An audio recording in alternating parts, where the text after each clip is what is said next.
Hi hello வணக்கம். இது உங்கள் சிவி ஜோன். எல்லாரும் எப்படி இருக்கீங்க? இப்போ பார்த்தீங்கன்னா ஒரு சம்பவம், அதாவது திவ்யா பேசின விஷயங்களை சாண்ட்ரா வந்து அமித் கிட்ட சொன்ன விஷயங்களை நம்ம கவனிக்காமல் விட்டோம். இப்போ தான் அதை ஒரு வீடியோ பார்க்குறேன். ஆஹா, இன்னும் இவ்வளோ மோசமாக பேசியிருக்காங்க அப்படின்ற விஷயங்கள் வந்துச்சு. ஸோ அதனால தான் இது எடுத்து வந்திருக்கு. இப்போது அதை பார்க்கலாம். அதுக்கு முன்னாடி பார்க்குற எல்லோரும் நம்மளோட சேனலை சப்ஸ்கிரைப் பண்ணிட்டு பாருங்கள், லைக் பண்ணுங்கள், கமெண்ட் பண்ணி ஷேர் பண்ணுங்கள், ஹைப்பையும் தட்டி விடுங்க. நிறைய பேர் நல்ல ஆதரவு கொடுக்குறீங்க, ரொம்ப ரொம்ப நன்றி. இப்போ என்ன பார்த்தீங்கன்னா, காலையில் வந்துட்டு சாண்ட்ரா வந்து அமித் கிட்ட ஒரு சில விஷயங்களை பேசியிருப்பாங்க. நானும் சரி அவங்க ஏதோ ஒன்று விஷயம் பேசிகிட்டு இருக்காங்க பார்த்தா அதில் ஒரு செம்ம விஷயத்த சொல்லியிருக்காங்க. சாண்ட்ரா கிட்ட வந்து திவ்யா இந்த கமரு இந்த வீட்டை விட்டு வெளியே போகும்போது நான் டான்ஸ் ஆடி வெளியே அனுப்புவேன்னு சொல்லியிருக்காங்க. எவ்வளோ ஒரு வன்மம் பாருங்கள் அந்த பொண்ணுக்கு. திவ்யாவை பற்றி அவர் வந்து பேசியிருக்காரு தான், இல்லைன்னு சொல்லலை. ஆனால் இப்போ ஒரு சண்டை வந்ததுக்கப்புறமா அப்படியே கட் பண்ணிட்டார், எதுக்கு தொல்லை அப்படின்ட்டு. ஆனால் திவ்யா திரும்ப திரும்ப இந்த விஜய் பார்வதியும் கமருதினி அவ்வளோ விஷயங்கள் பேசிகிட்டே இருக்காங்க. நேற்று நைட்டு பார்த்தீங்கன்னா விஜய் பார்வதி அவ்வளோ கேவலமாக பேசுகிறாங்க. அப்படியே குட்டிச்சத்த மாதிரி இருக்கான். இதெல்லாம் வந்து விஜய் சேதுபதி அவர்கள் கேட்குறதுக்கு டைம் இல்லை, சரிங்களா? ஆனால் இதே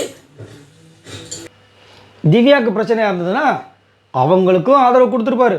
கூட இருக்கிற எல்லாரையும் கூப்பிட்டு ஏன் கேட்கல அந்த இந்த படத்தில் வருமே மைனாவா, எப்போ வருவீங்கன்ற மாதிரி. ஏன் இந்த பாரபட்ச போக்கு? ஒன்றும் எனக்கு புரியல சுத்தமாக. அதுலேயும் அப்போ அமித் என்ன சொல்கிறாருன்னா, நீங்கள் இதை வந்து சொல்லிடணுங்க, பயப்படாமல் சொல்லிடணும். அப்போ தான் விஜய் சேதுபதி சார் என்ன சொன்னார் நேற்று, உங்களுக்கு எது தோணுதோ அதை சொல்லுங்கள், என்ன ஆகிடப்போகுது, சொன்னால் தானே தெரியும் அப்படின்ற மாதிரி சொல்லும்போது, அதே மாதிரி நீங்கள் ஏன் பயப்படுறீங்களா, அன்னைக்கு கூட நீங்கள் அந்த நாமினேஷன் பண்ணும்போது ஓடுனீங்களா அப்படின்ற மாதிரி அதை சொல்லும்போது அவங்க சொல்கிறாங்க, நான் இங்கேருந்து போனேன்னா கண்டிப்பாக எல்லோரையும் ஒரு வழி பண்ணாமல் போக மாட்டேன்.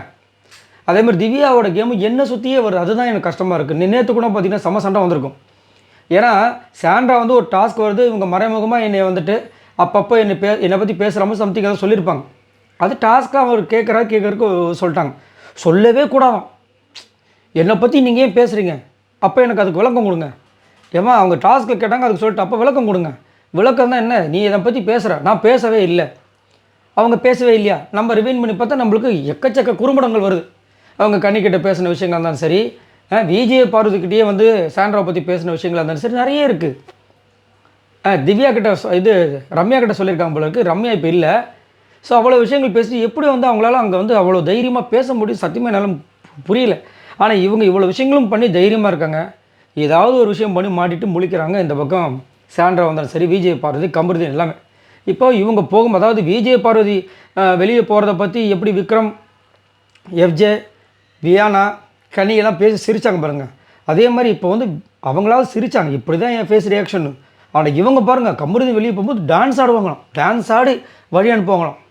நான் இப்போ ஒரு கிளிக் பார்த்தேன். அது வந்து மலையாள பிக் பாஸா தெலுங்கு பிக் பாஸான்னு தெரியல. அந்த இதை வந்து ஒரு பொண்ணு பேர் தான் வருது அந்த எவிக்ஷனில்.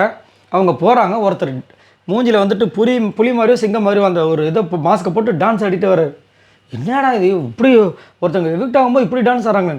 ஸோ அந்த அளவுக்கு அந்த பொண்ணு பண்ணியிருக்காங்க போல இருக்குது. அது நம்மளுக்கு தெரியாது, அது ஆனால் வைரலாக போகுது. இந்த மாதிரி வந்துட்டு இருக்கணும் அப்படின்ற மாதிரிலாம் ஒரு சில கமெண்ட்ஸ்லாம் போகுது. என்ன நடக்க போகுதுன்னு தெரியல. ஆனால் திவ்யா இவ்வளோ தூரம் கமருதின் மேலே இவ்வளோ வன்மத்தை கொட்ட வேண்டிய அவசியமே இல்லை. ஏன்னா அந்த லாஸ்ட்டு சண்டையில் கூட பார்த்தீங்கன்னா தெரியாமல் சொல்லியிருப்பார், அதுக்கப்புறம் சாரிங்க அப்படின்னு சொல்லியிருப்பார். ஆனால் விடவே மாட்டாங்க. அங்கே பேசி பெயிட் பேங்கில் உட்காந்து அந்த வார்த்தைகளை பிடுங்கி எப்படியோ கடைசியில் ஜெயிச்சிட்டாங்க, அவ்வளோதான். சரி, ஆனால் இதனால் வந்து கமருதீன் பேசின வார்த்தைகள்லாம் சூப்பர்னு சொல்ல வரவே இல்லை. கமருதீன் சொன்னது முற்றிலும் தவறு. ஆனால் அதை தூண்டுனது இவங்கன்றதை நம்மளோட கருத்து. இதை பற்றி உங்களோட கருத்துக்களை சொல்லுங்கள். பாய் நண்பர்கள்.